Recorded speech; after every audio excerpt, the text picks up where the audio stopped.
Multiple crews were responding to the fire earlier today, and they're still working to clean up as much as they can. Initially, they said that the men were armed and dangerous, which led to a code red, meaning any neighbors around here could not leave their homes. Let's give you a look at exactly what we are looking at with this train derailment that happened a little bit before 11 o'clock. Quite a bit of the outside actually looks just like this. Caution tape on the outside. Right when you get to the opening, ATVs whip right past. This is about 10 feet from where the parking lot is. It's the wind that is going to be bringing up that snow and start to feel like an actual blizzard. So best to just stay inside until this all blows over. 4 people that were arrested from Brompton Heights Assisted Living Facility were arraigned in June for an incident that happened in December of 2017. But this is just the beginning. At about the time the Northwest Bank will be opening, just a few blocks away, these 2 lots will be breaking ground. We have an update on the Williams Street shooting. A 12-year-old has died and a 22-year-old is currently in surgery. We are now going to go live to Captain Jeff Ronaldo. Before we hit the road again, we're going to need to make sure that we scrape that off because, as you can see,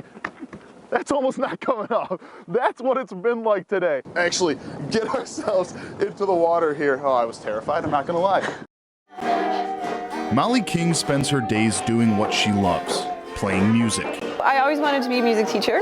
But not just any music teacher, a music teacher for students with disabilities. And I totally fell in love with it. I loved teaching kids with disabilities. It kind of became my thing. It wasn't where I thought my life would go, but now that I've started, I would never change it. Through each class here at Niagara Orleans, BOCES, and Niagara Falls, King sees the joy music brings to her students. I know that the students are in there, they're having fun, they really want to participate. The students want to participate, but they aren't always able. I have students here that have mobility issues that stop them from participating with the instruments that I have at all. It's inside of them, they know that they can do it. We just need something to facilitate that. That something comes from the minds of these 6 students from the Rochester Institute of Technology. Giving these students some kind of assistive technology to help them do that is just like incredible.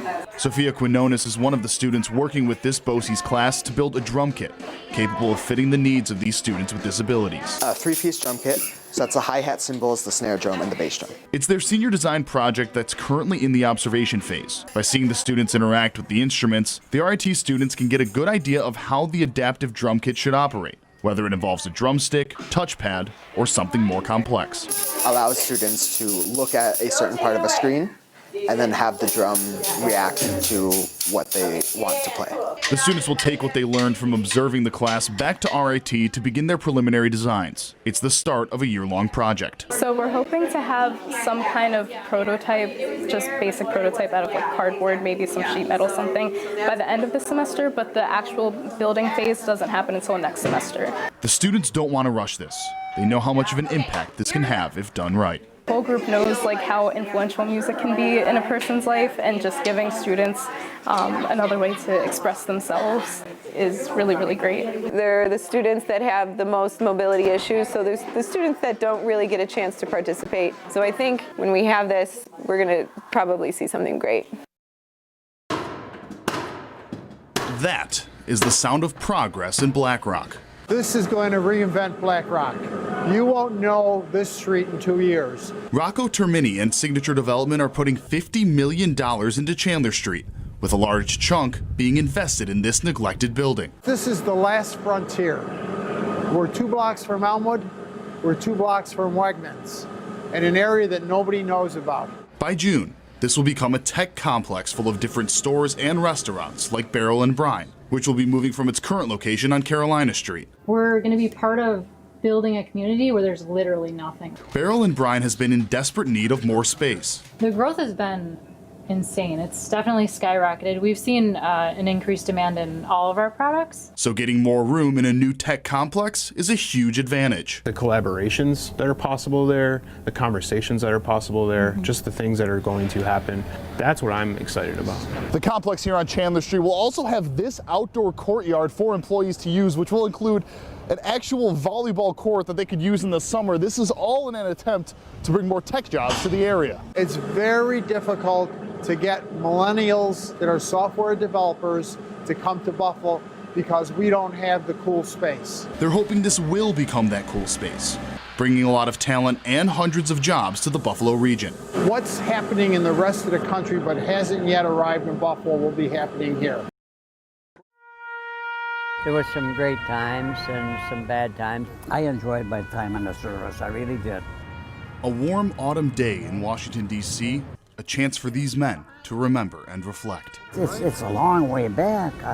I've been out of the service for what, 72 years or something like that, I think. Buffalo veterans from Vietnam, Korea, and World War II honored with a trip to celebrate their service. I wouldn't change it for anything else. And I'm proud to have served my country, you know. From the moment they landed in the nation's capital, from the mountain, they were shown how much their service meant. Memorials and all the different exhibits, and it's just mind-boggling. The entire trip, which is paid for by Walmart, is sponsored by State Senator Rob Ort, who is a veteran himself. I think it's also a chance to reflect and remember all their friends and fellow soldiers in arms who didn't come back home. I had a few friends that died in the service, and I always think about them, you know. We lost almost 50% of our landing craft at the invasion of Peleliu. 92-year-old Duke Williams served in World War II, was involved in the atomic bombing testing at Bikini Island and Korea. I'm a 3-time veteran, a 2-time winner and a 1-time loser. As Duke sits in the shadows of the World War II memorial, memories of one specific battle play out in his mind. I don't talk about Peleliu very seldom because I get emotional.